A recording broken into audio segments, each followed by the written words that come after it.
They say heroes sit in the cockpit, not in economy class. But on Flight 672, Seat 12F, the man nobody noticed, the quiet janitor with tired eyes and secondhand shoes, would bring the entire cabin to silence. Moments before landing, a coded message crackled across the radio.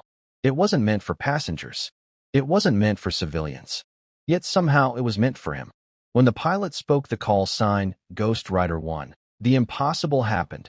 3 F-22 Raptors appeared beside the plane, tilted their wings, and saluted the man everyone had ignored. What they revealed next would make the world rethink who a hero really is and why he was hiding in Seat 12F. The man in Seat 12F was named Ethan Cole, a single dad and a janitor who worked nights at a small-town high school. His hands were rough from mops and chemicals, his back worn from years of bending, lifting, surviving. He wasn't traveling for business or for pleasure. He couldn't afford either. He was flying to see his son, Liam, who had moved 3 states away with Ethan's ex-wife.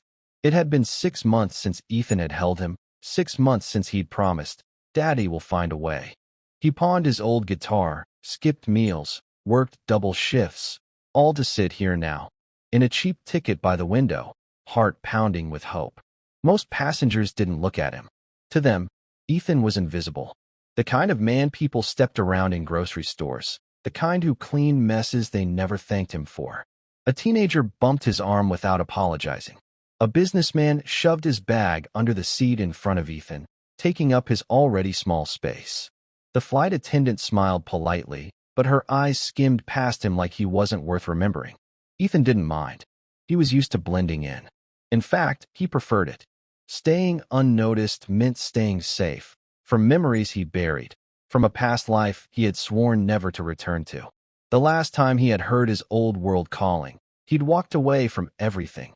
Rank, honor, medals, and guilt he carried like a scar no one could see. But today, the universe didn't want him to stay hidden. As the plane cruised above the clouds, a sudden turbulence rattled the cabin. Drinks spilled, babies cried, passengers grabbed armrests. Ethan stayed calm, too calm. Instinctively, he studied the cabin layout, counted exits, measured angles. Old training flickered in him like a flame refusing to die. The pilot's voice came over the speakers, steady at first, then confused. "Ladies and gentlemen, we're getting an unusual transmission. Stand by." The radio crackled loud enough for Rose near the cockpit to hear. The message was fragmented, military-coded, cold. Requesting identification, respond. Ghost Rider 1. Ethan froze. No, not after all these years.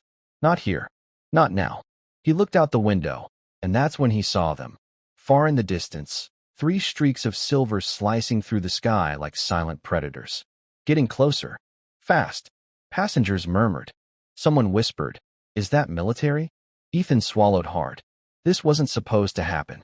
He was supposed to be a janitor. A father who kept his head down.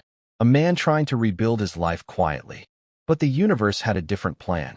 The F-22s closed in, their wings gleaming like blades under the sun. Anxiety rippled through the cabin. A woman began to pray. A child clung to his mother, and even the flight attendants exchanged worried glances. The pilot repeated the message, confusion dripping from every word. Flight 672 here. We have civilians on board. No Ghost Rider 1 here." But there was. And he was sitting in 12F. Ethan's throat tightened. His heart pounded so loudly he thought others might hear it. He knew those jets. He knew that call sign. And he knew exactly what they were doing. They were searching for him. But how? Why now? A second transmission cut through the static, sharper this time, urgent. "Ghost Rider 1, confirm your presence. Mission priority. Respond immediately." The entire cabin fell silent. People glanced around, confused, scared. Ethan shifted in his seat. He could stay quiet and hope they left. Or he could answer and change everything. A small voice interrupted his panic. "Sir." The boy beside him, maybe 10 years old, looked up with wide, innocent eyes. "Why are they calling Ghost Rider? Are you scared?" Ethan forced a smile. "A little. But sometimes, you can't run from who you used to be." Then he pressed the flight attendant call button. Minutes later, Ethan stood outside the cockpit, hands shaking. The pilot and co-pilot stared at him as if he had just revealed he could move mountains. Ethan didn't say much. He simply gave them a number, a secure frequency no civilian should know. The pilot dialed it without a word. The line connected. A familiar voice filled the cockpit. Stern, deep, respectful. Ghost Rider 1. Ethan, if you're listening, we finally found you. Ethan closed his eyes. He knew that voice. Colonel Blake Harrison, his former commander, the man he once trusted with his life. Why now? Ethan whispered. For years we thought you were dead. Then 2 nights ago, your old distress beacon activated. My beacon? That's impossible. We traced it. It was inside a backpack delivered to your son's address. We believe someone is targeting the families of former Special Recon pilots. Ethan, Liam might be in danger. Ethan's world spun.